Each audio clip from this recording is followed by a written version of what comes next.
धर्म में चार धाम यात्रा की मान्यता काफी ज्यादा है। हिंदू मान्यता है कि चार धाम यात्रा कर लेने से मोक्ष की प्राप्ति होती है। चार धामों में से एक धाम उत्तराखंड में स्थित है। इसे आखिरी धाम भी माना जाता है।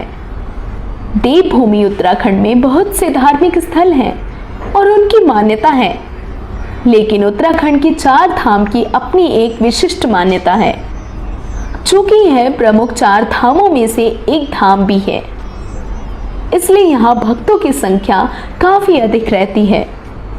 उत्तराखंड की चार धाम यात्रा चार पवित्र स्थलों यमुनोत्री, गंगोत्री, केदारनाथ और बद्रीनाथ की यात्रा है। यह चारों धाम हिमालय की ऊंची चोटियों पर स्थित हैं। ऊंचाई पर स्थित होने के कारण यह तीर्थ यात्रा साल में सिर्फ 6 महीने के लिए ही खोली जाती है। आमतौर पर यह पवित्र यात्रा अप्रैल मई के महीने में शुरू होती है और अक्टूबर नवंबर तक बंद हो जाती है। हिंदू धर्म के हिसाब से यह यात्रा दक्षिणाव्रत में करनी शुभ मानी जाती है, इसलिए यह यात्रा यमुनोत्री से शुरू होती है। यमुनोत्री में पवित्र यमुना नदी के स्रोत से सटी एक घाटी में यमुनोत्री मंदिर है, जो देवी यमुना को समर्पित है। यमुनोत्री बाद पवित्र गंगोत्री धाम की यात्रा की जाती है। गंगोत्री में भारत की सबसे पवित्र नदी गंगा का स्रोत है। यहाँ पर माता गंगा का एक धार्मिक मंदिर है, जिसके दर्शन किए जाते हैं। यमुनोत्री और गंगोत्री दोनों ही धाम उत्तराखंड के उत्तरकाशी जिले में स्थित है। इन दोनों धामों की दर्शन कर लेने के बाद तीसरे पवित्र केदारनाथ धाम की यात्रा होती है। रुद्रप्रयाग जिले में स्थित केदारनाथ धाम मुख्यतः शिव का धाम है। यह भगवान शिव के 12 ज्योतिर्लिंगों में से एक है। केदारनाथ धाम 3580 मीटर ऊंचाई पर चोराबरी ग्लेशियर के पास स्थित है। केदारनाथ धाम की यात्रा के बाद अंतिम यात्रा बद्रीनाथ धाम की जाती है।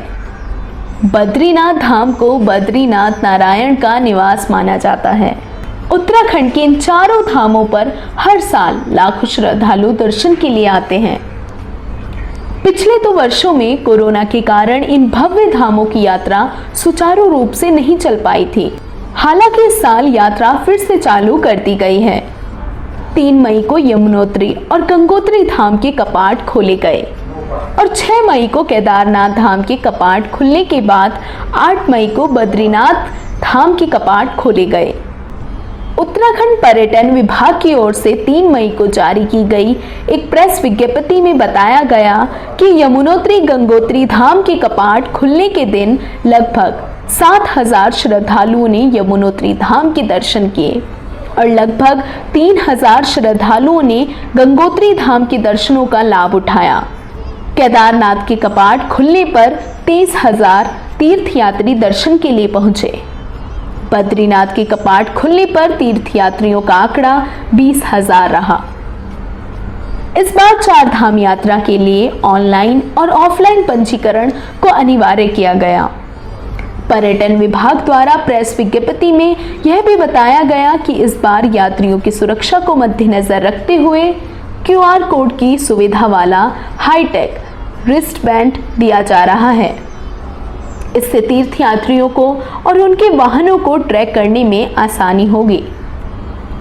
चार धाम यात्रा शुरू होने तक 4 लाख यात्री अपना पंजीकरण करा चुके थे। वहीं 31 मई तक पंजीकरण का सिलसिला 9.5 लाख के पार पहुंच गया था। कोरोना के बाद स्थिति सामान्य होने पर चार धाम यात्रा को संचालित करने के लिए उत्तराखंड सरकार ने बहुत से इंतजामात किए।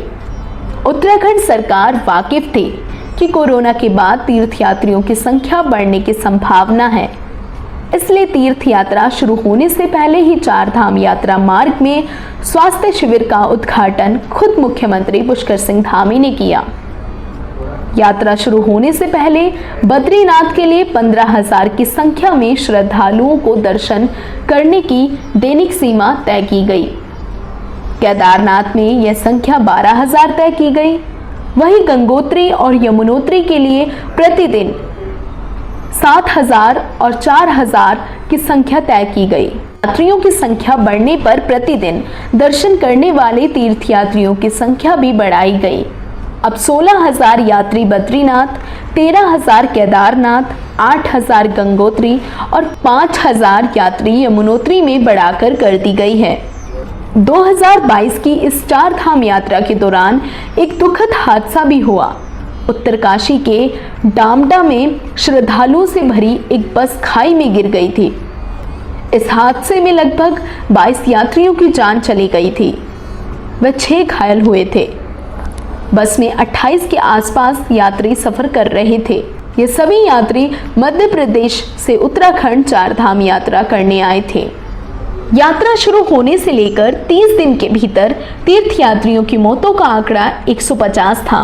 वहीं उत्तरकाशी में हुए इस बड़े हादसे की वजह से यह आंकड़ा बढ़कर 172 पर पहुंच गया था। नवीनतम आंकड़ों की बात करें तो इस वक्त तीर्थयात्रियों की मौतों का कुल आंकड़ा 214 प्लस पहुंच चुका है। उत्तराखंड स्वास्थ्य विभाग के अनुसार ज्यादातर यात्रियों की मौत का कारण हाइपरटेंशन, डायबिटीज और हृदय संबंधी दिक्कतें हैं। सभी तीर्थ स्थल हिमालय की ऊंची चोटियों पर स्थित हैं। इस वजह से सांस उखड़ने और कार्डिक अरेस्ट के मामले ज्यादा देखे गए हैं। पोस्टल कोविड को भी कुछ यात्रियों की मौत की वजह बताया गया है, क्योंकि कोविड का प्रभाव लंबे समय तक रहता है और इम्यून सिस्टम कमजोर पड़ जाता है। सभी कारणों को ध्यान में रखते हुए उत्तराखंड स्वास्थ्य विभाग की ओर से समय समय पर तीर्थयात्रियों के लिए एडवाइजरी भी जारी की गई, जिसमें चार धाम यात्रा करने के दौरान स्वास्थ्य से संबंधित सभी सुझाव व एहतियात बरतने की जानकारी दी गई। तीर्थ यात्रा के दौरान बढ़ती तीर्थयात्रियों की मौतों को मद्देनजर रखते हुए उत्तराखंड सरकार पहली बार धार्मिक तीर्थ यात्रा के दौरान किसी भी यात्री की होने वाली मौत पर मानव उत्थान सेवा समिति की तरफ से 1 लाख रुपए का कवर बीमा दे रही है। इस राशि का भुगतान यूनाइटेड इंडिया इंश्योरेंस कंपनी के माध्यम से किया जा रहा है। उत्तराखंड चार धाम यात्रा में आने वाले तीर्थ यात्रियों को कोई परेशानी न झेलनी पड़े, इसके लिए मुख्यमंत्री पुष्कर सिंह धामी ने यात्रा व्यवस्था की निगरानी के लिए अपने तो कैबिनेट मंत्री धन सिंह रावत और सुबोध उनियाल को जिम्मेदारी सौंपी है।